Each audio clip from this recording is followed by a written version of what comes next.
All right, guys, it's good to be back home in the U.S. Just got back from Spain. Wonderful, enjoyed it, but I certainly glad to be back to some wonderful U.S. beef. This is from Better Fed Beef. I've got a little Malden sea salt here to top it. Let's talk about gout, okay? So I often get people asking me questions about, is a carnivore diet going to cause me to have gout, or what if I have gout? Now, the reality is, just like most things, gout is sort of not a straightforward, just, high uric acid equals gout.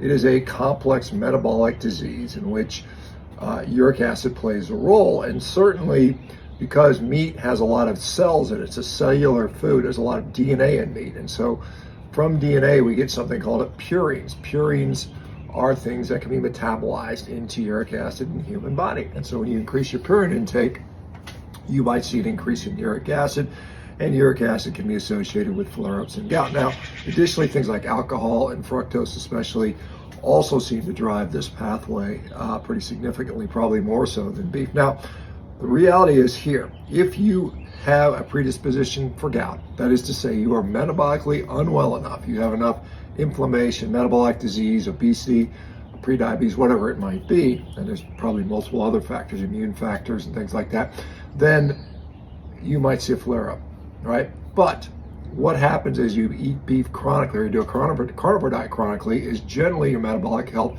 tends to improve to the point that the purine content becomes irrelevant, right? It doesn't seem to matter. And so the short answer is, if you are prone to gout, you have gout, you might, for a short period of time, for a transition period of time, need to take whatever medications you might be on, whether it's things like colchicine or allopurinol, which are some of the classic ones, or maybe an anti-inflammatory, for a while until you achieve that improvement in your metabolic health.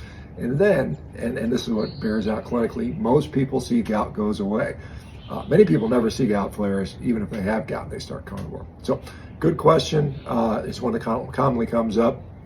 I'm going to enjoy this steak. Let me hit it with a little bit of that Malden salt real quick and cut into this bad boy and see how we did here. And so, yeah, nice. I like it. Looks like a nice medium rare turned out. Hope you guys can see that. Anyway, bon appetit. You guys take care.